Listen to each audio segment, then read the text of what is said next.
అందరికీ నమస్తే. Welcome back to వంటల వసంతం. ఈరోజు మన వంటల వసంతంలో చాలా సింపుల్గా రుచికరంగా ఉండే వంటకము టమాటో ఎగ్ ఆమ్లెట్ని చేయబోతున్నాం.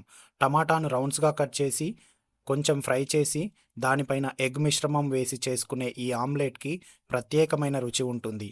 ఇది బ్రేక్ఫాస్ట్కైనా స్నాక్గా తినడానికైనా చాలా బాగా ఉంటుంది.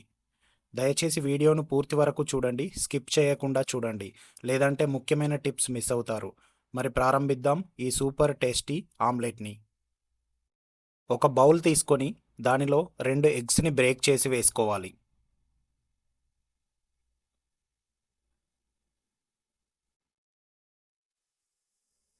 దీనిలో టేస్ట్కి సరిపడా సాల్ట్, అలాగే కాస్త పెప్పర్ పౌడర్, ఒక చెంచా కారం,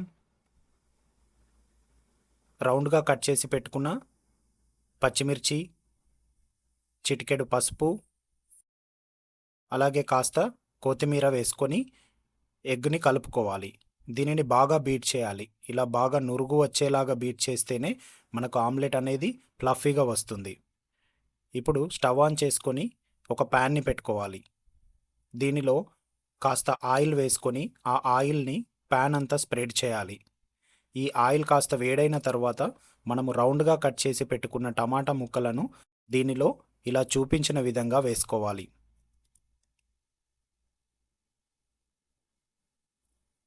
మనమైతే 5 టమాటా పీసెస్ని తీసుకున్నాము. సో దీనిపైన కాస్త సాల్ట్ని స్ప్రింకిల్ చేయాలి. అప్పుడే మనకు టమాటాలు అనేటివి టేస్ట్ వస్తాయి. సో ఇవి కాస్త ఫ్రై అయిన తర్వాత వీటిని ఇంకొక సైడ్కి ఇలా తిప్పుకోవాలి.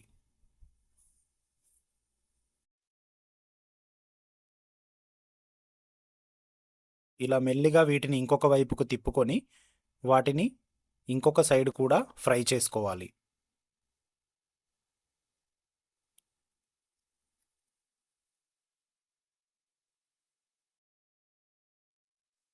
ఇదంతా లో ఫ్లేమ్లోనే చేసుకోవాలి.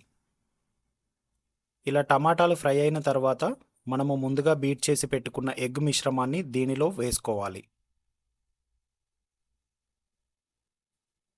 ఇప్పుడు దీనిపైన మూత పెట్టి 1 నుంచి 2 నిమిషాలు లో ఫ్లేమ్లో ఉడికించాలి. అంతే అండి, మనకు కావలసిన టమాటా ఎగ్ ఆమ్లెట్ అనేది రెడీ అయిపోయింది. చూడండి ఎంత ఫ్లఫీగా వచ్చిందో. ఇది చాలా చాలా టేస్ట్గా ఉంటుంది. దీనిని ఒక ప్లేట్లోకి తీసుకోవాలి. ఇలా ఒక ప్లేట్లోకి తీసుకొని కాస్త ఉల్లిపాయలు, కాస్త కొత్తిమీర వేసుకొని తింటే ఆ టేస్టే వేరుగా ఉంటుంది. ఇది టేస్ట్ బాగుండడమే కాకుండా దీనిలో చాలా మంచి పోషకాలు ఉంటాయి. మీరు కూడా తప్పకుండా ఇంట్లో ట్రై చేసి చూడండి. అలాగే ఎలా వచ్చిందో మాకు కమెంట్లో చెప్పండి. ఈ వీడియోలో మేము పెట్టిన ఎఫర్ట్స్ మీకు నచ్చినట్లయితే దయచేసి లైక్ చేయండి, ఫ్రెండ్స్ అండ్ ఫ్యామిలీకి షేర్ చేయండి. ఇంకా ఇలాంటి టేస్టీ రెసిపీ కోసం మా ఛానల్ని సబ్స్క్రైబ్ చేసుకోండి. మరొక మంచి రెసిపీతో మళ్ళీ కలుద్దాం. అంతవరకు టేక్ కేర్. Bye bye.